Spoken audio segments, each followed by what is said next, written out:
سلام دوستان، ادامه بحث روانشناسی معاملات رو با ادامه کتاب روزولت که بود غلبه بر 7 اشتباه کشنده معامله گری ادامه میدیم. در فصل 3 هستیم که در حقیقت سومین اشتباه رو تکرار میکنه. 2 اشتباه اول ترس بود و طمع و اشتباه اصلی سوم که خطرناکه اسمش هست رکلسنس یا میشه گفت بی احتیاطی یا کل شقی در معامله کردن. در اینجا خانم روز این بحث رو باز میکنه با گفتن این که ما برای اینکه یک تریدر موفقی باشیم بایستی که خطر رو بپذیریم، یعنی شجاعت ورود به معامله رو داشته باشیم، با در این حال که میدونیم میتونه برای ما ریسک مالی داشته باشه. هیچی 2 تا 4 تا نیست، پس کمی شجاعت لازمه جای ترس رو بگیره تا ما بتونیم پولمان رو تو ریسک بذاریم به امید سود چندین برابر ریسک. ولی اینجا تفاوت هست، یک دنیا تفاوت هست بین این که یک ریسک حساب شده ای رو که حدش معقول و مشخص و کوچیکه رو در مقابل احتمالات مارکت بگیریم، در مقابل کسی که فقط ریسک میکنه بدون اینکه بدون حد ریسکش چیه و در حقیقت بدون محاسبه و استاندارد فقط ریسک رو میپذیره. لذا درسته که پذیرفتن ریسک و خطر توی معامله بخشی از مهمی از تریدینگ موفق رو تشکیل بده، ولی نه ریسک حساب نشده و بی انتها و نامشخص. و اینجا هست که تفاوت اون تریدری که در حقیقت حساب شده کار کرده و ریسک رو پذیرفته در مقابل سود چندین برابر با تریدر بی احتیاط یا کل شق که هیچ محاسبه‌ای نداره در مقابل اینکه تا چه حد میخواد جا بده به ریسکش مشخص میشه. این تریدرها که بی احتیاط وارد میشن و بدون حساب کتاب در حقیقت قسمتی از اینها برای فقط تفریح دارن معامله میکنن و از توی ذهنشون هست که بذار این مثلا سهم رو بخریم یا وارد معامله بشیم ببینیم چه اتفاقی میفته. و بسیار اونا به خاطر هیجانی که به اصطلاح تریدینگ به آدم میده وارد معامله میشن، نه به خاطر سود و درآمد. و به خاطر این طرز فکر و برداشت ذهنی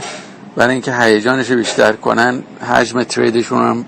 به تبع میبرن بالا و بالاتر تا هیجان انگیزتر بشه براشون. ولی مشخصه که این نوع طرز فکر و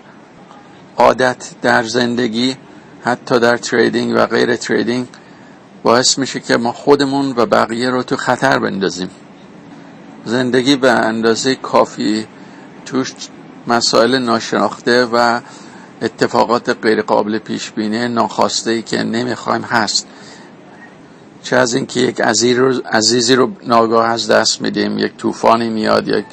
تورنادویی میاد، زلزله میاد، همه اینا هست. کاری از دست ما ممکنه بر نیاد و مجموعه این اتفاقات باعث میشه که اگه انسان روش تمرکز کنه و فکر کنه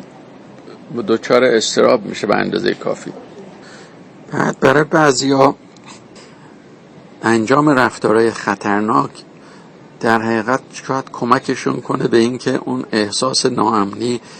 و ندونستن اتفاقات بعدی که میخواد بیفته رو درشون تسکین بده. و برای برخی دیگر این طرز فکر نامحتاطانه و عملکرد نامحتاطانه در حقیقت احساس آزادی به اینا دست میده، به این افراد، و فکر میکنن که با این عمل آزادترن و زندگیشون از ماجراجویی و هیجان بیشتری برخورداره و لذا فکر عواقب کار رو نمیکنن و طرز فکرشون اینه که حالا که یه بار زنده این بذار کاری که دوست داریم انجام بدیم، بذار تا آخرین دلار تو جیب ما خرج کنیم و قمار کنیم و بریم جلو. ولی واقعیت های زندگی اینه که ما میخواییم تو معامله گری رو سالها ادامه بدیم و برای یک عمر در این شغل بمونیم و از مارکت استفاده ببریم. و لذا درسته که ما نمیتونیم ترسو باشیم، ولی نمیتونیم همینطور بیکله و با احساس کله شقی وارد بشیم و ترید کنیم، چون دیر یا زود عواقبش گریبان ما رو میگیره و ما رو از مارکت میزنه بیرون.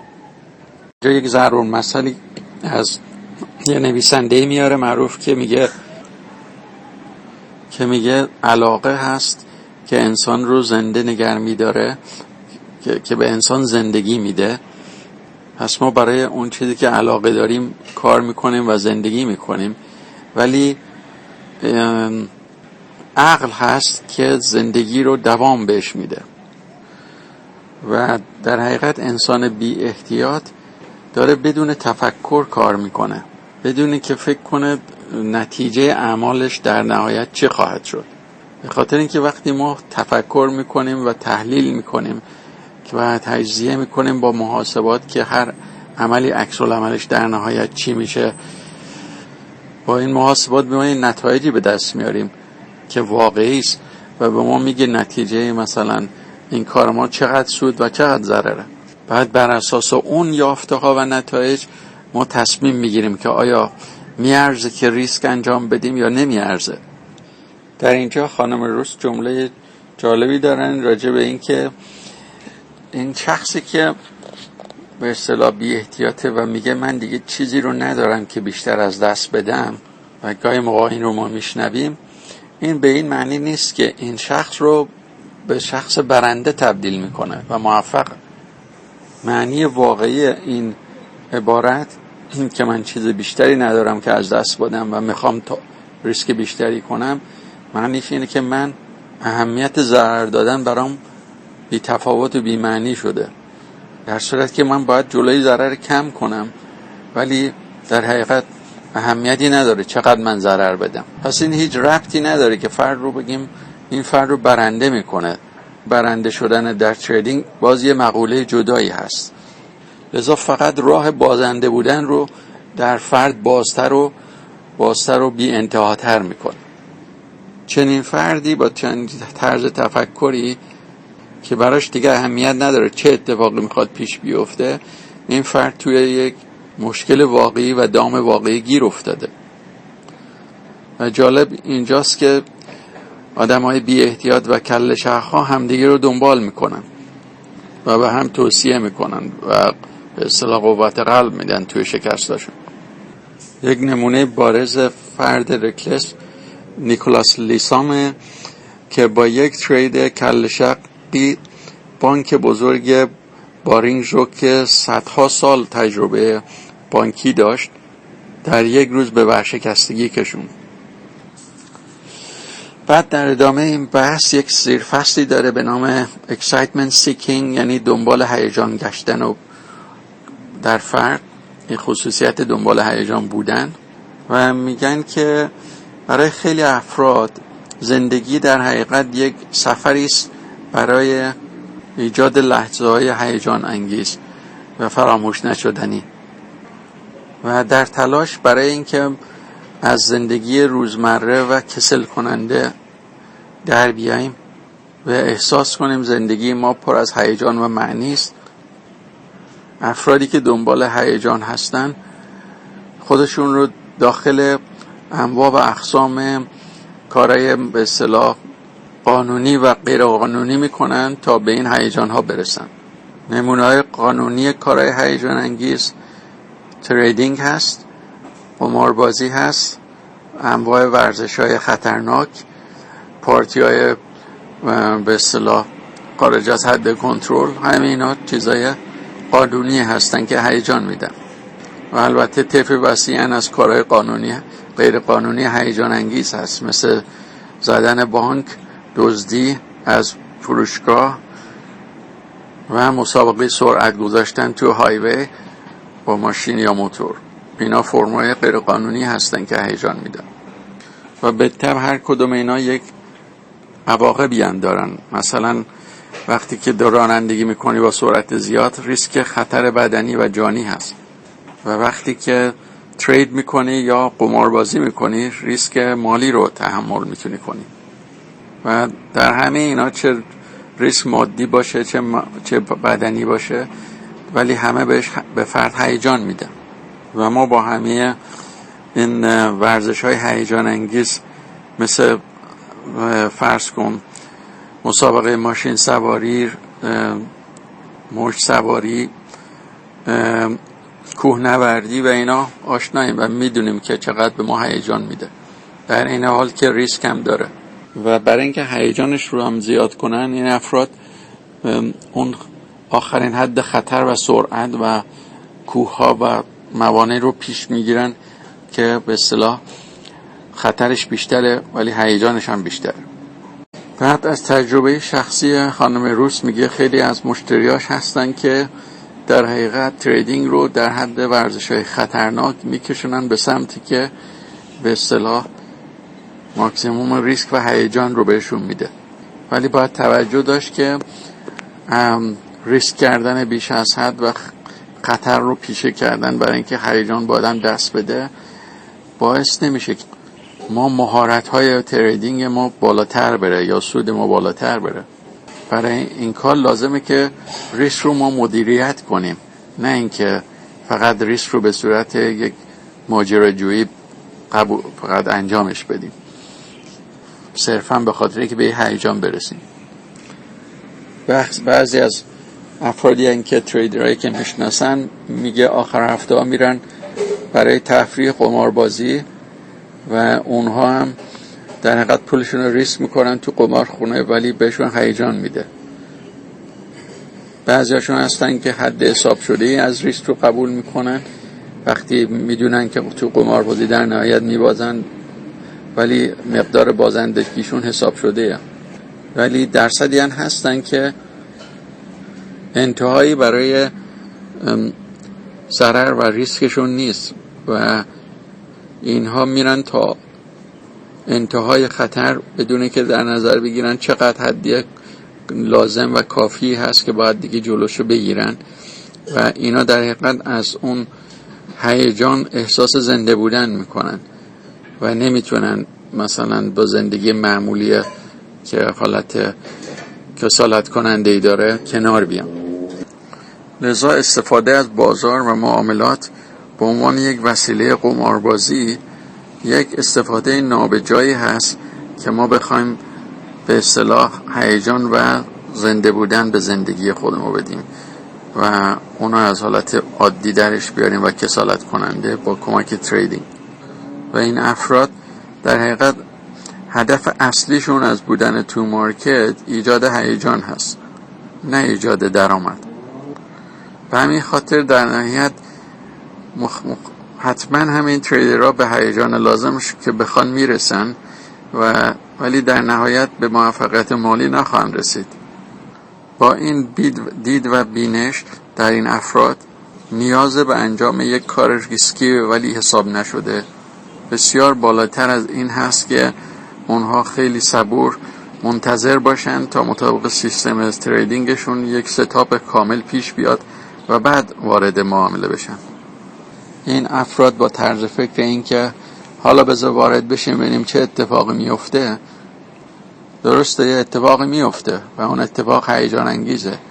ولی شانس این که این اتفاق سود دهنده باشه خیلی زیاد نیست. در ادامه این بحث یک زیرفصلی هست به نام هیجان و اضطراب. سلام دوستان، دکتر اناری هستم. فصل 3 کتاب Overcoming 7 Deadly Sins of Trading یعنی غلبه بر 7 اشتباه کشنده معاملات به وسیله بارون روزولت رو ادامه میدیم. در جلسه قبل خانم روس اشاره کردن به گناه سوم که بی احتیاطی یا کل شقی بود و گفتن که یکی از ریشه‌های اون اینه که بعضی از افراد دنبال هیجان میگردن و مارکت رو به عنوان یک وسیله قرار میدن برای اینکه خودشون رو ارضا کنن با هیجانات به اصطلاح زیادی که درش وجود داره. در این جلسه زیر بخشی داره به نام هیجانات و اضطراب و در اینجا اشاره میکنن به فرق اینها و میگه که برخی از افراد هستن که عموماً دنبال هیجانات میگردن و این به این معنی نیست که هیجان رو ما تجربه کنیم، یعنی زندگی هیجان بخشی داشته باشیم. از طرفی افرادی هستن که دنبال اینن که از چیزایی که به دردسر میندازشونه و باعث اضطراب میشه جلوگیری کنن و این به این معنی نیست که این فرد آرومی هست و میتونه با جلوگیری از به اصطلاح چیزای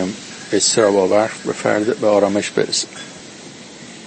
هر احساسی یک طیف وسیع حادی داره از دو مرز به اصطلاح افراط و تفرید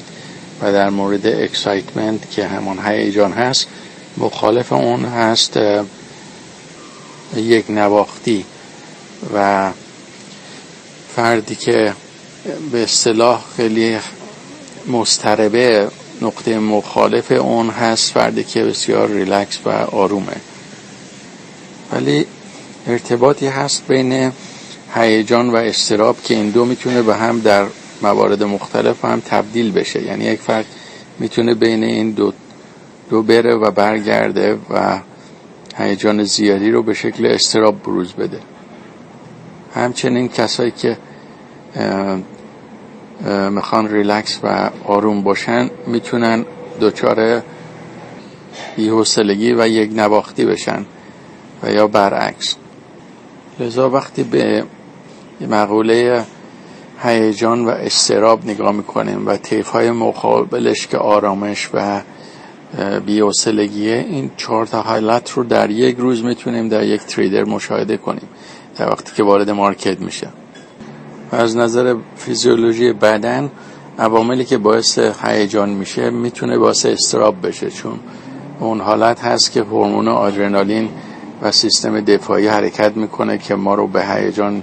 یا اضطراب وادار کنه به خاطر یه چیز غیر منتظره. و عواملی هم که باعث رخوت و به اصطلاح آرامش میشه همونی هست که باعث بی‌حوصلگی میشه و اونها هورمون همونطور که میتونین شاید بدونین سیستم پاراسمپاتیک بدنه که در حالتی بیشتر آرامش ما دوچار این حالت میشیم در شب یا مواقعی که میخوام استراحت کنم. لذا وقتی که ما در طی روز تریدینگ ما در بین این 4 حالت میچرخیم، از یک طرف به یک سمت میریم و بعد طرف مقابل، میفهمیم که هیجان و اضطراب حالت‌های از احساسات هستند که به فرد حس ارضاء رو میدن، در صورتی که مخالف این قضیه هم هست و وقتی که ما حالت ریلکس هستیم و بی‌حوصله و بی‌علاقه به چیزی، این دو احساساتی نیست که به فرد حس ارضای شخصی زیادی بده. لذا ما اونا رو تو طبقه منفی جای میدیم از نظر حس ارضای شخصی. این که به کدام از یکی از این حالتها ما داریم میرسیم در طول تریدینگ بستگی داره که زمینه ذهنی ما تو اون لحظه چی هست. مثلا تریدری که دارش فکر میکنه که 65-70%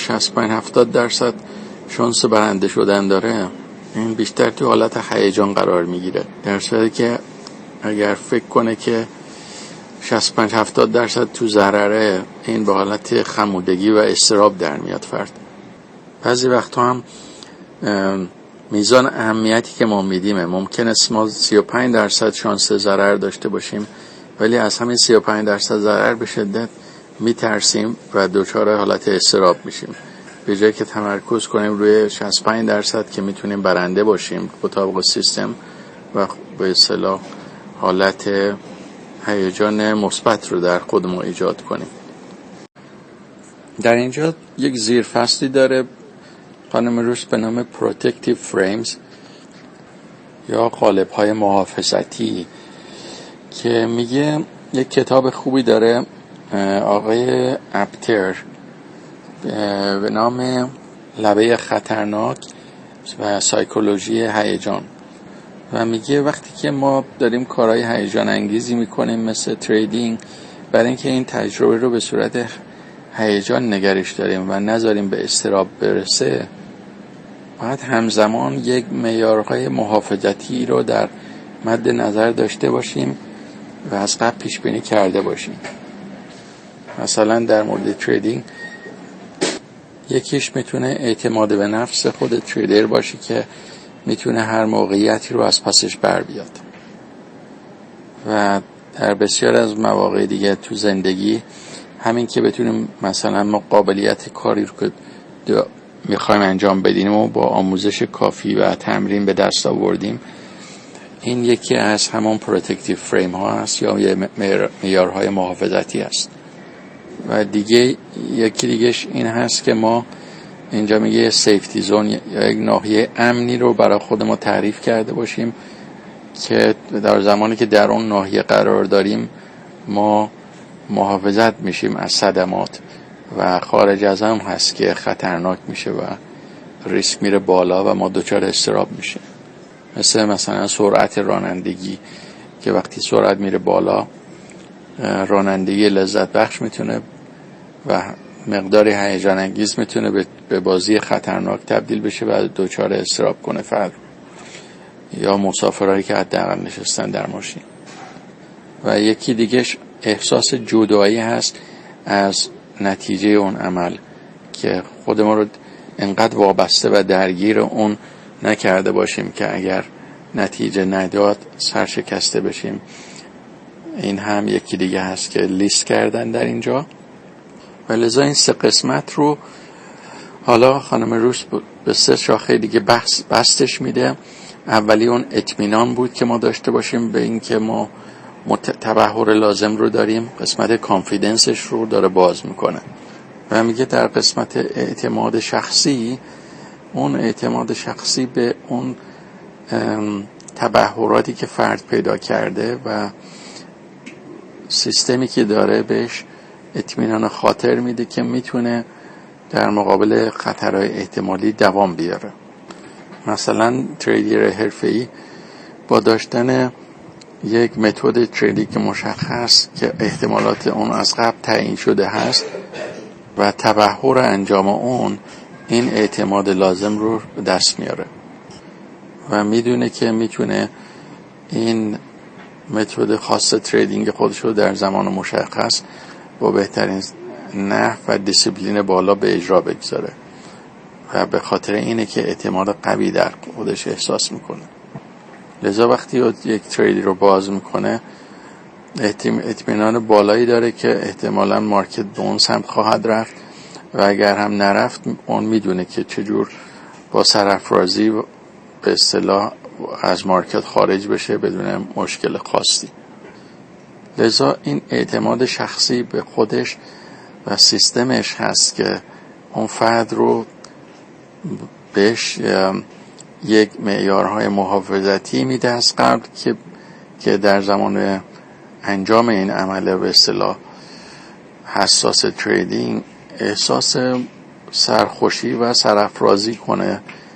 به اصطلاح و ارضای شخصی به جای اینکه بترسه در حال انجام عملیات تریدینگ یا معاملات. دومین نکته همون سیفتی زون یا ناحیه امن بود که تو کتاب مستر اپتر آمده بود و خانم روس میگه که شخصی که داخل اون ناحیه امن که تعیین شده از قبل خودش رو قرار میده میدونه که هیچ در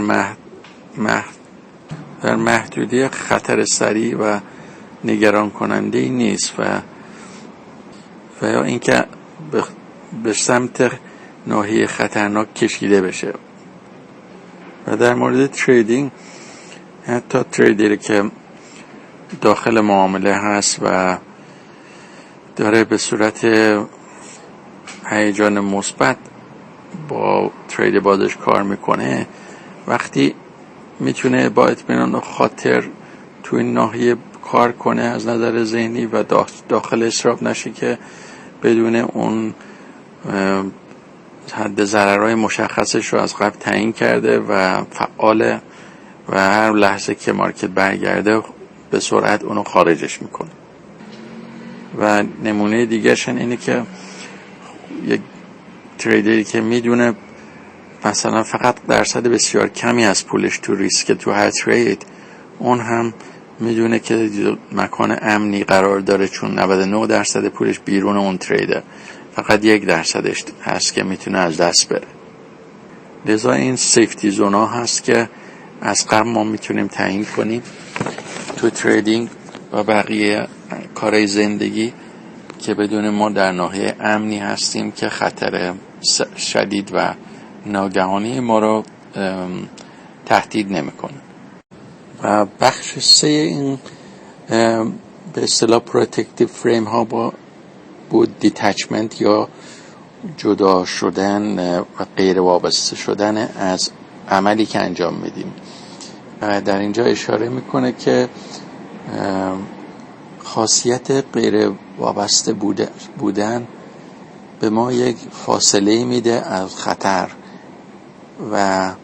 باعث میشه که ما بهتر بتونیم با موقعیت که پیش میاد تعامل کنیم. ما میتونیم از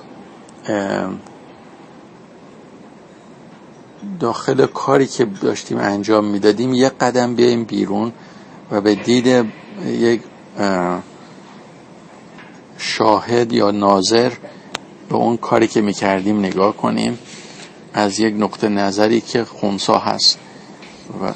خاطر که کسی که داخل ترید نیست یک دید خنثی داره و بی هیجانی داره نسبت به کسی که داخل قضیه گیر کرده.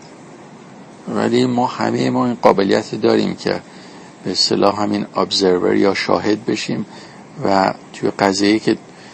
گیر کردیم و نمیدونیم به خاطر هیجان زیاد چجور تصمیم بگیریم، یه قدم بیایم بیرون و خود ما رو جدا کنیم از اون حالت و به دید یک شاهد نگاه کنیم و ناظر و سوال کنیم از خود ما که اگر من داخل این ترید الان نبودم و این حرکت ها در تو مارکت پیش می آمد چه کار میکردم. یا میتونین به دید یک استاد به یک مثلا ترید نگاه کنین و فکر کنین که اگر من بخواستم به یک دانشجو الان درس بدم و بگم تو این حالت چه کار کن، چی میگفتم؟ از دید یک استادی که الان تو ترید نیست و داره به دانشجو روی چارت نشون میده، من چه توصیه‌ای بهش میکردم؟ یکی از روش‌های بسیار معروف و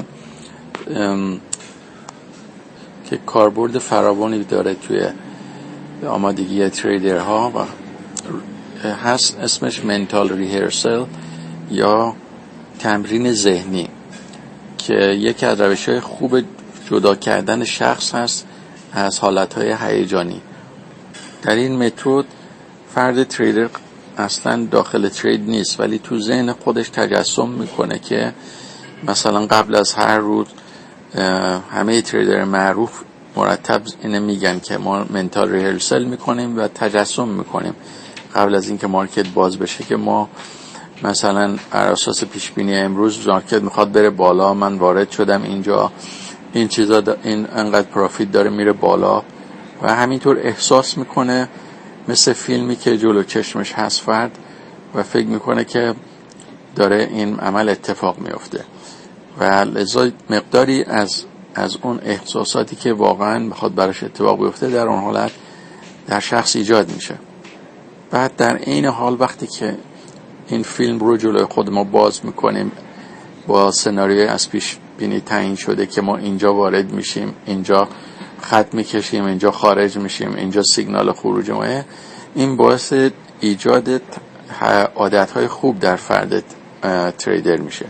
علتش اینه که ما پولی رو تو ریسک انداختیم که بخواد هیجان بیش از حد به ما بده که به اصطلاح ذهن ما دچار اختلال تصمیم گیری بشه و لذا به راحتی میتونیم تصمیم درست بگیریم و با تمرین ذهن خودمون رو از قبل آمادگی بدیم که بتونه درست تصمیم بگیره و مرتب انجام بده چیزی رو که میخواد. یک خاصیت دیگه تمرین ذهنی از قبل اینه که فرد رو به اصطلاح واکسینه میکنه در مقابل هیجاناتی که بعد میخواد پیش بیاد. چون از قبل وقتی آمادگی ذهنی داشته باشیم و بدونیم که با مقدار دوز کمی از هیجان که با بدون پول وارد شدیم و این کارا رو میکنیم، اگه مارکت مثلا سقوط کرد این کارو میکنیم، اگه ضرر کردیم انقدر، اگه سود کردیم انقدر، تمام این حالتها و هیجانات ناشی از اون که مقدارش کمه مثل همون واکسیناسیونه که یک دوز کمی میکروب ضعیف وارد بدن میشه، ولی در مقابل مقدار عظیمی از مثلا میکروب های واقعا کشنده بعدی ما رو جلوگیری میکنه و این همین عمل رو برای ما انجام میده. چون مقدار کمی هیجان حساب شده ما رو قوی میکنه به سیستم بدن ما و ذهنی ما رو به سمتی که حتی مقدار زیادی از هیجان رو بعدا میتونیم بدون هیچ مشکلی تحمل کنیم. پس منتال ریهرسل یا تمرینات ذهنی از قبل که اینقدر تریدرها تاکید میکنن بهش، در حقیقت رو با مکانیزم جدا کردن ما یا دیتچمنت از خود ترید اصلی به ما آمادگی‌های لازم رو میده که تو اون حریم ایمنی لازم قرار بگیریم که بعداً به اصطلاح ایمن باشیم از هر خطری و احساس به اصطلاح ترس نکنیم و با هیجان کافی و مفید بریم جلو. یک روش دیگه که خانم روز پیشنهاد میکنه که میتونه همین جداسازی رو برای ما انجام بده اینه که با حجم بسیار بسیار کم کار کنیم. مثلا سایز ترید ما انقدر کوچیک باشه که اصلا منگار چیزی به حساب نمیاد، ولی با پول واقعی هست و انقدر به ما هیجان میده که اون مقدار کم پول که میتونیم کاملا ذهن ما رو تمرکز بدیم و ترید ما رو به دقت اجرا کنیم. این مثل قدم‌های کوچیک هست که اول یه بچه که هنوز نمیتونه راه بره میخواد برداره، به ما قدرت میده که کم کم رو پای ما یواش یواش بایستیم و زمانی که فقط قدم ما قوی شد و پاهامون در تریدینگ یواش یواش به آرومی حجم معاملاتمون رو میبریم بالا و اونو زیاد میکنیم به تناسب با قدرتی که میتونیم از نظر هیجانی خودمان رو کنترل کنیم. پس معامله با سایز کم بسیار مهمه برای ایجاد دیتچمنت و همچنین معامله با سیستم سیمولیتد تریدینگ یا مجازی میتونه کمک کنه در ابتدای کار، چون اون هم میتونه هیجان لازم رو بده و همچنین برای تست سیستم که واقعا تست قبلا نشده سیستم جدید میتونه خیلی مفید باشه و همچنین تمرین خود ما که بدونیم چجوری میخوایم وارد بشیم، بخریم، بفروشیم و با سافر ما آشنا بشیم. ولی یک خطری که میتونه این سیستم مجازی داشته باشه اینه که اگه به طور طولانی باش کار کنیم و عادت کنیم، وقتی میخوایم با پول اصلی کار کنیم خود به خود یه احساس ضعف میکنیم در کار با پول اصلی، برای اینکه یک سرگرمی برای خود ما درست کردیم که ریسک اصلی و واقعی نداشته، مثل بازی کامپیوتریه که هیجان میده و لذت داره ولی پولی توش در آخر ازش در نمیاد و تجربه پول اصلی رو به ما نمیده. و آخرین متدی که میتونه این حالت جداسازی رو در ما ایجاد کنه اینه که به هر تریدی در حقیقت به دید یک جزء بسیار کوچیک از تعداد زیادی از تریدا و یا روزهای معاملاتی که در پیشم روی خواهد بود به اون دید باید بهش نگاه کنیم. برای اینکه ما میخوایم سالها ترید کنیم، هر روزی بارها معامله کنیم، برای همین مثل یه قطره توی یه اقیانوس هست به اصطلاح که تاثیر زیادی نداره نتیجه اون، و این به این ترتیب ما از اون ترید خاص خودمون رو جدا کردیم و از نتیجه اون نمیترسیم. و این از نظر آماری یک دونه ترید که مثلا درصد خیلی کمی از پول تو ریسک 1% یا کمتر تاثیر آماری زیادی در افزایش یا کاهش پول ما نداره به شدت. مثلا روزایی که شما میری سر کار و یه روز بارونه یه روز ابریه، مهم نیست که حالا هر روز آفتابی نباشه، یه روز بارونی هم باشه، یه روز ابری باشه، یه روز آفتابی باشه شما سرت میگیری میری به سمت کارت و نمیگه مثلا من خوشحالم برای روز آفتابی و برای روزهای دیگه غمگینم و دیگه نمیخوام کار کنم. این همونه، وقتی جدا کردی خودتو از خود اون ترید اون روزت یا اون تریدی که توش هستی و به دید بلند مدت به کل قضیه نگاه میکنی به عنوان یک کار حرفه‌ای، به شدت وابسته به یک ترید خاص و یک روز که حتما باید یه جور خاصی ختم بشه، به اون حالت بهش نگاه نمی کنی و این به ما اون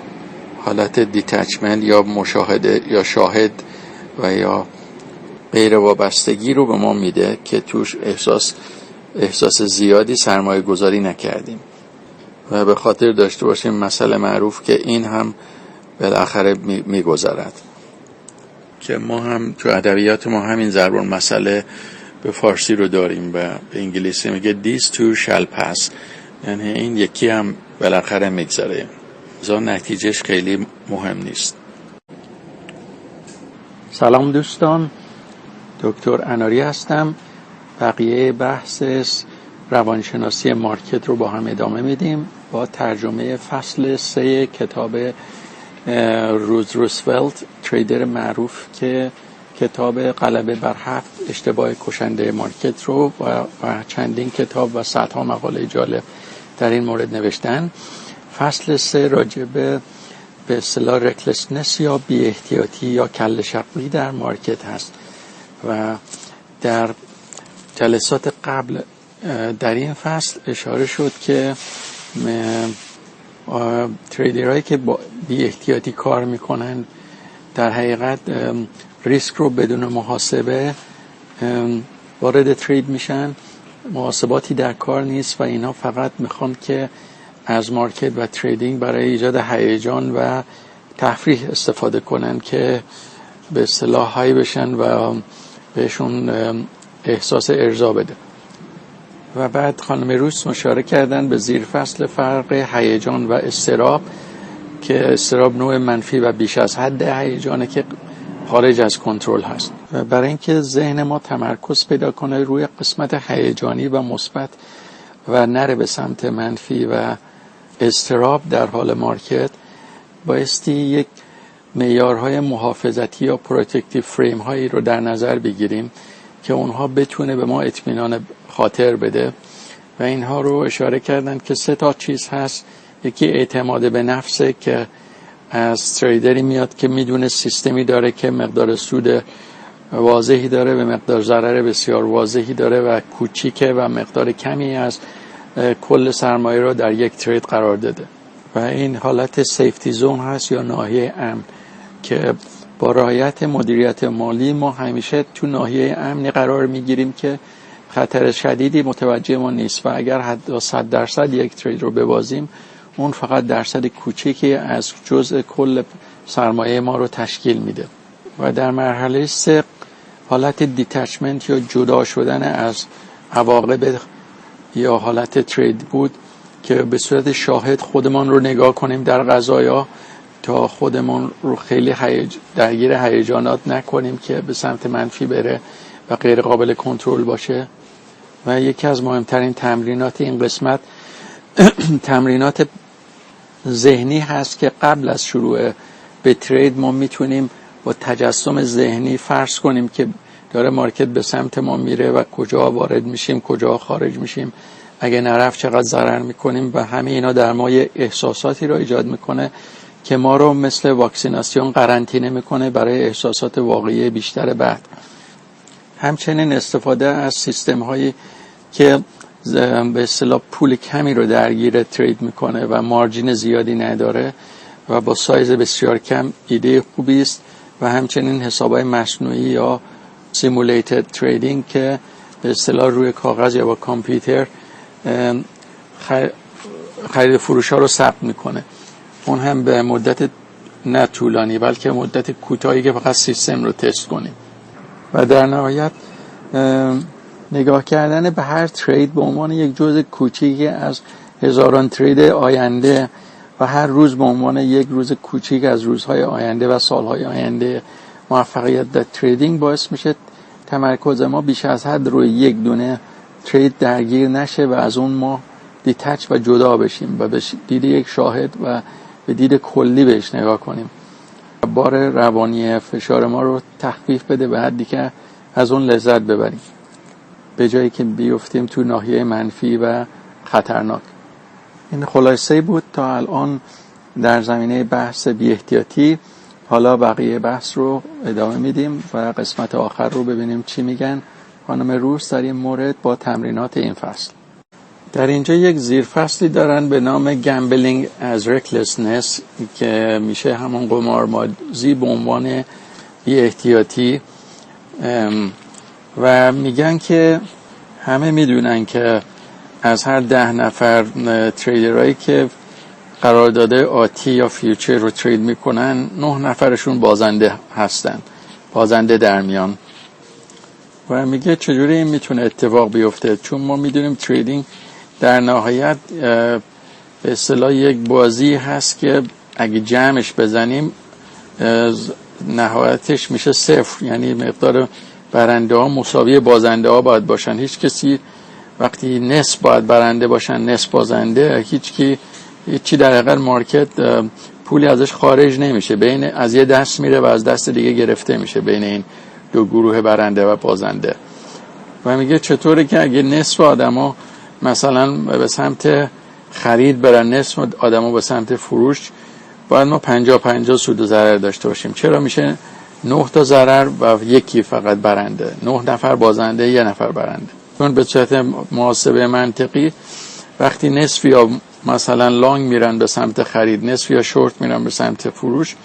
باید 50% سود ما داشته باشیم، نه 10%. میگه این که واقعیت نمیخونه به این محاسبه ریاضی ساده نشون میده که یه جای اشکال داره و فکر تریدرها اونجوری که بایستی درست کار کنه 2 تا 4 تا مسابقه ریاضی ریسک و فرصت ها رو درست نمیسنجه. در نتیجه بسیاری از تریدرهایی که میان تو مارکتی که مارجین زیادی داره، مثل فرض کن قرارداد آتی و فارکس و غیره، در حالت قماربازی دارن ترید میکنن، نه محاسبات ریاضی ریسکی درست حسابی. لذا این تریدرها که بیشتر میان با حالت قماربازی وارد میشن و هم میفهمن که اشکال کار چی هست و خودشون رو گمراه میکنن و بدون محاسبات درست حسابی وارد شدن باعث میشن که ضررهای زیادی بدن و میشن جزو اون دسته‌های بازنده‌ای که به جای 50-50 میشه 90-10. میگه برای اینکه این رو بهتر درک کنیم بریم یه نگاهی کنیم به خود اصلا مسئله قماربازی به عنوان یک بازی و گیم و ببینیم این پروفشن قماربازی چجوری کار میکنه اساسش. اولا خود این گمبلینگ بیزینس یا قماربازی یک بیزینس بزرگیه که حجمش 54 بیلیون دلار در ساله و ایجاد سرمایه میکنه و اولین به اصطلاح تفریح ورزشی هست از نظر رتبه بندی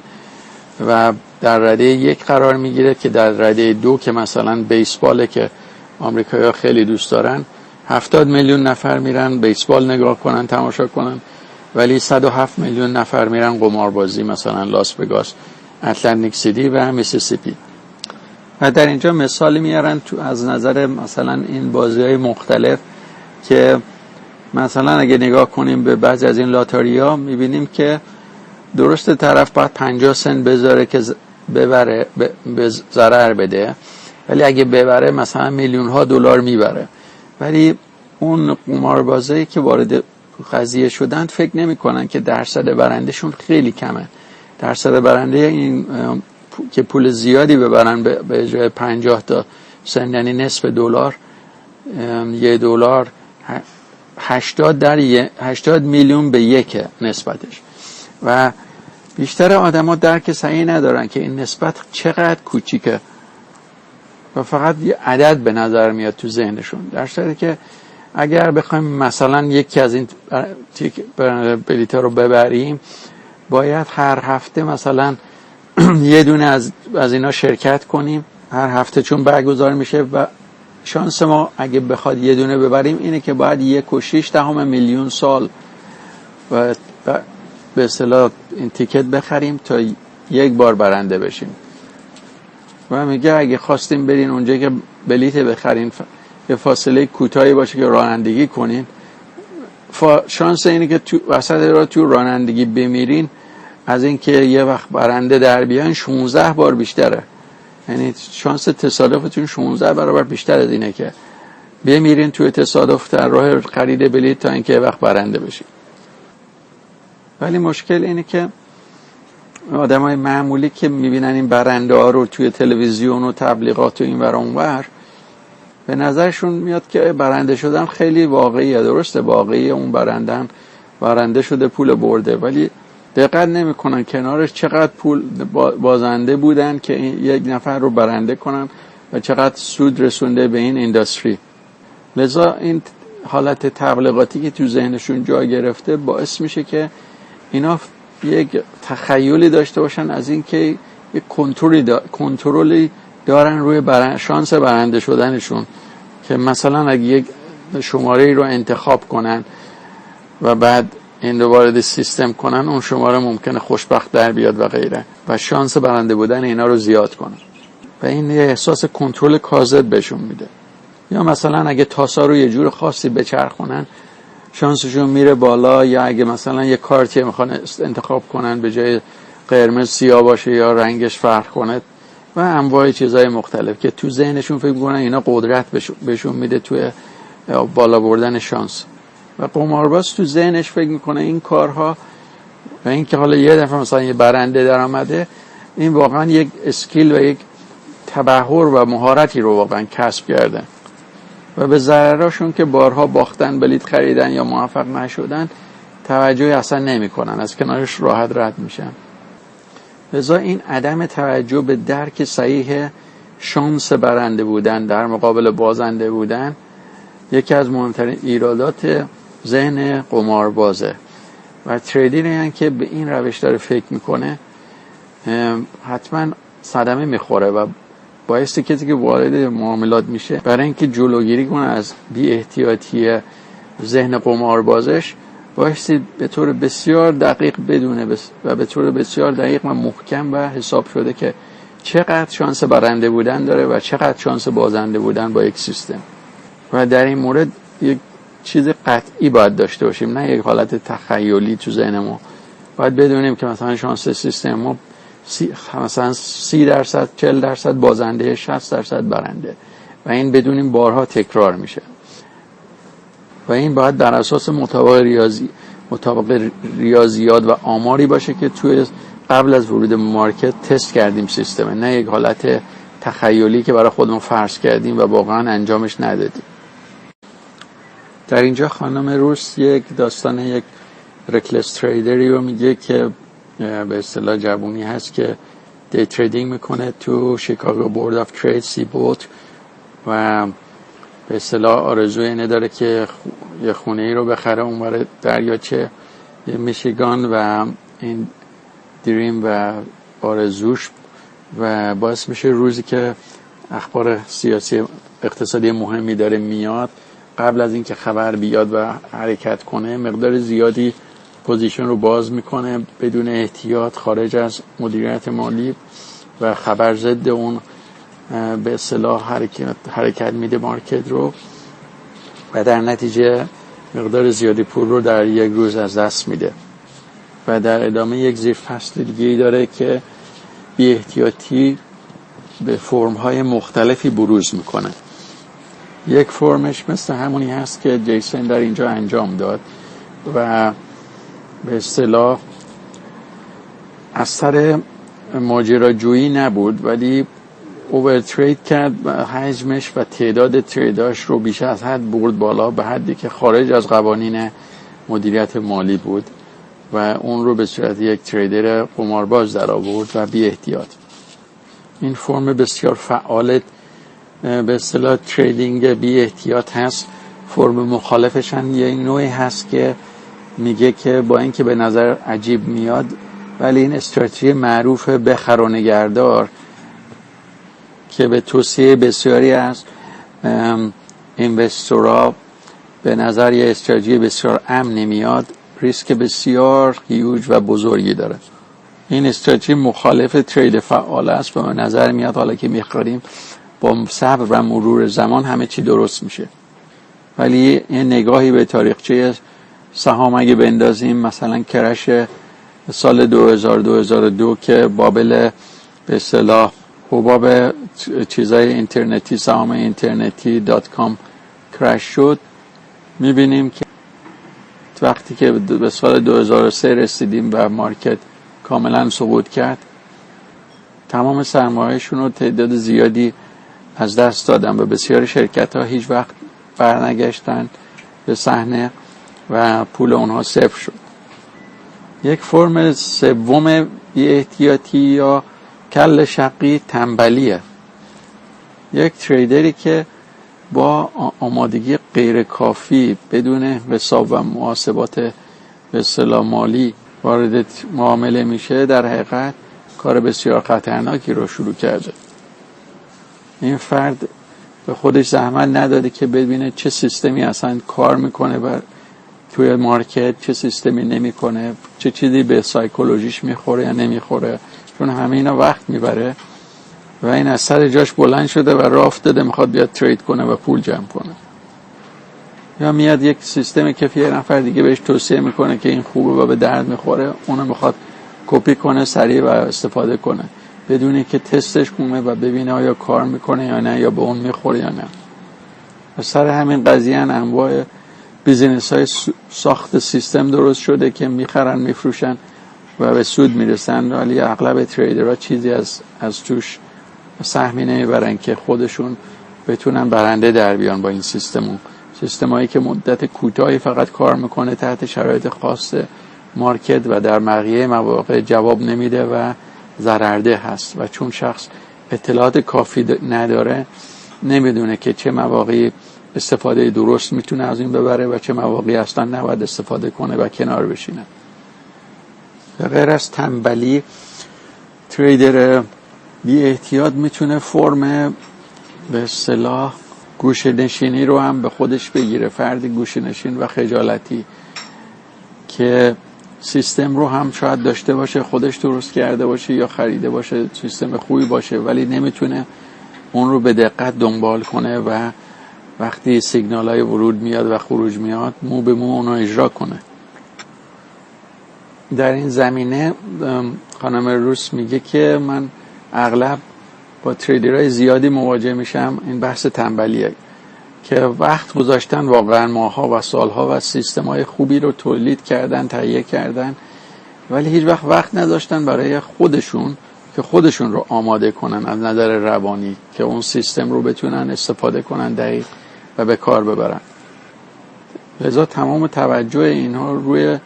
ایجاد به اصطلاح سیستمایی بوده که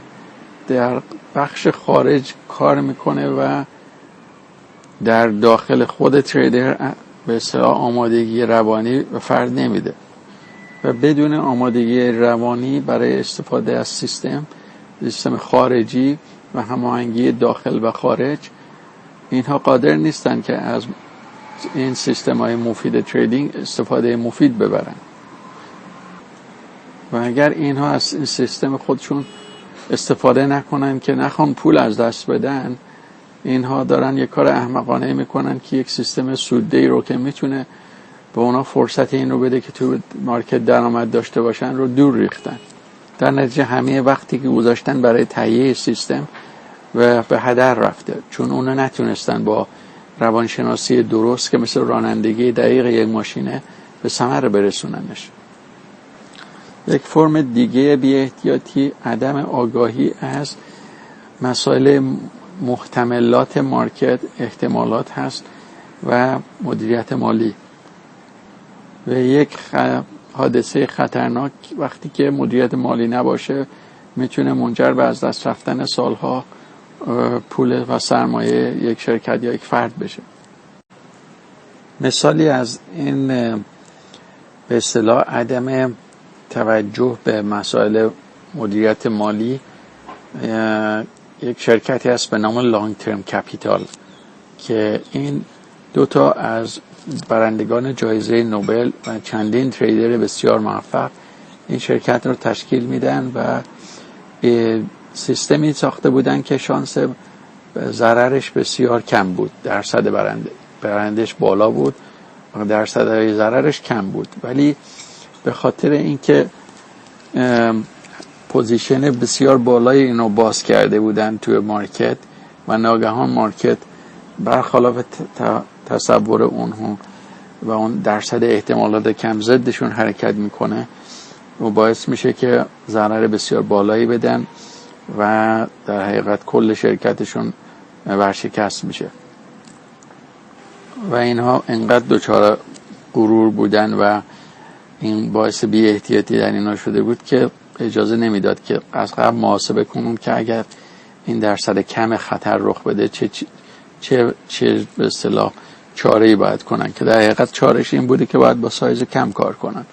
بر حدی که مانی منیجمنت اجازه میده، ولی اونا این کار رو نکرده بودن. لذا اینجا اشاره میکنه خانم روز که این به اصطلاح طبیعت انسانه که خیلی دقت نمیکنه به اون اتفاقات به اصطلاح پراکنده که میتونه اتفاق بیفته به طور ناگهانی و زندگی فرد رو عوض کنه. و ما اغلب دوست داریم که همیشه اینطور فکر کنیم که همه چیز داره به صورت منظم و خوب پیش میره و هر اتفاق خوبی که در گذشته اتفاق افتاده دقیقاً همون هم تو آینده اتفاق میفته. درسته که اغلب موارد این ممکنه درست باشه، ولی یک مسائل غیر قابل پیش بینی هست که از یک سال به سال دیگه میتونه اتفاق بیفته و اونها هست که اگر براش آمادگی نداشته باشیم و تریدر در حقیقت بی احتیاط فکر اینا رو هیچ وقت نمیکنه، اون اتفاقات میتونه یک فرد، یک شرکت یا کشوری رو به زانو در بیاره و این فکت و واقعیتی است که شناخته شده است. برای همین انجام ریسک تو هر عملی، هر تصمیمی یه حدی داره که باید مطابق محاسبات از قبل از نظر آماری در نظر گرفته باشیم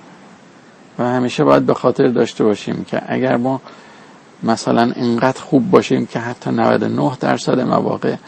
پیش بینی ما درست از آب در بیاد، ولی این اشتباه خطرناک رو کنیم که تو هر تریدی 100% سرمایه‌مان رو بذاریم، همون یک تریدی که 1% که میبازیم و در آینده باید پیش میاد باعث میشه کل سرمایه‌مان رو از دست بدیم، چون تو هر معامله 100% پول رو در ریسک قرار دادیم. پس یک ترید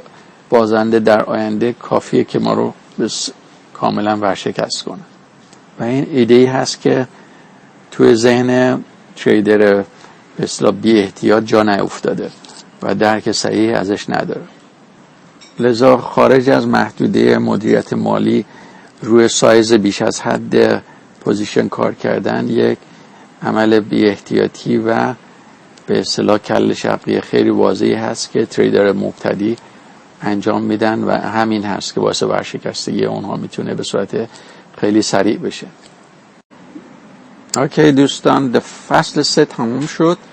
و در اینجا حالا در این قسمت فصل کتاب خانم روز به تمرینات میپردازه و مثل قبل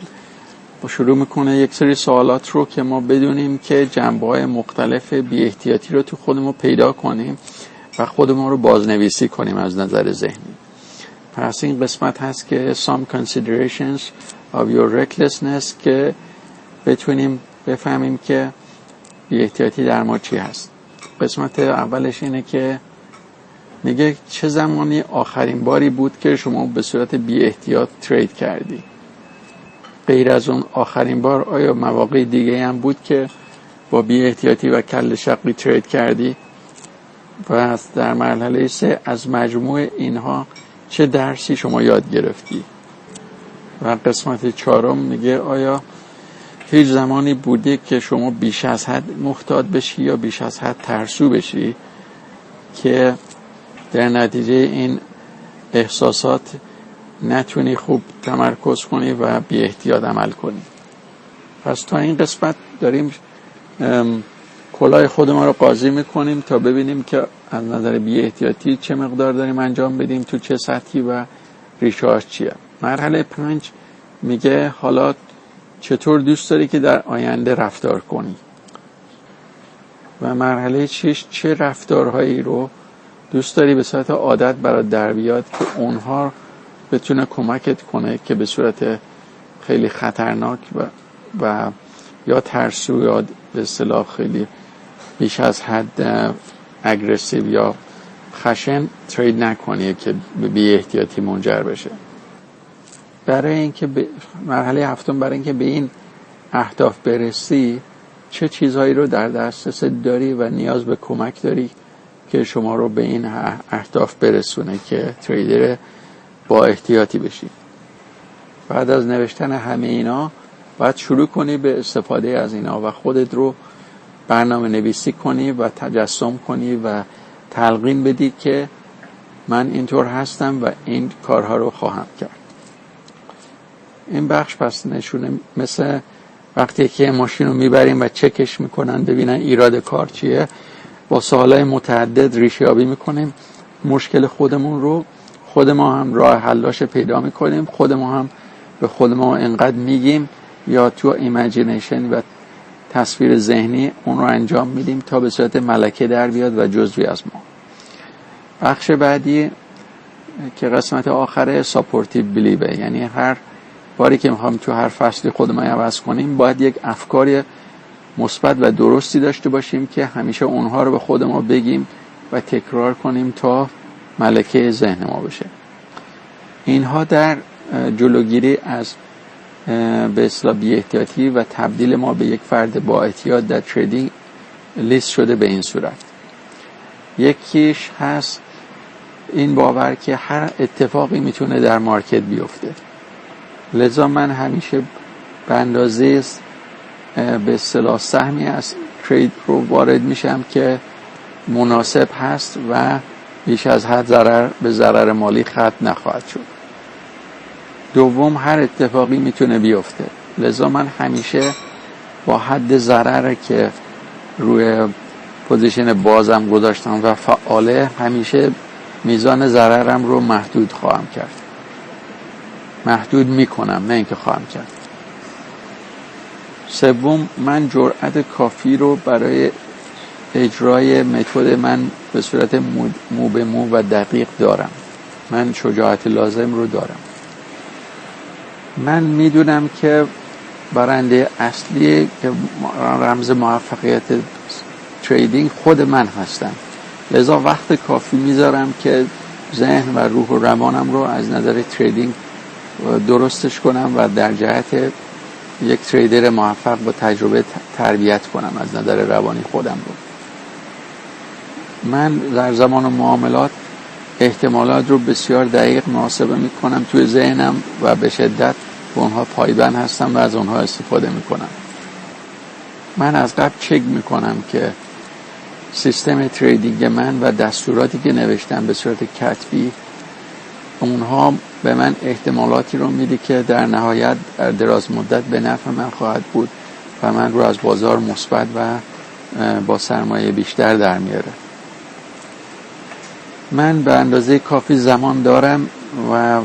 اون زمان رو خودم و سیستمم و تربیت خودم خرج میکنم و ازشون استفاده بهینه میکنم تا بتونم ثروت کافی رو در مارکت برای خودم ایجاد کنم. اوکی، تمام فصل 3 هم تمام شد و انشالله بقیه بحث رو میریم روی فصل 4 ادامه میدیم. شاد و موفق باشید.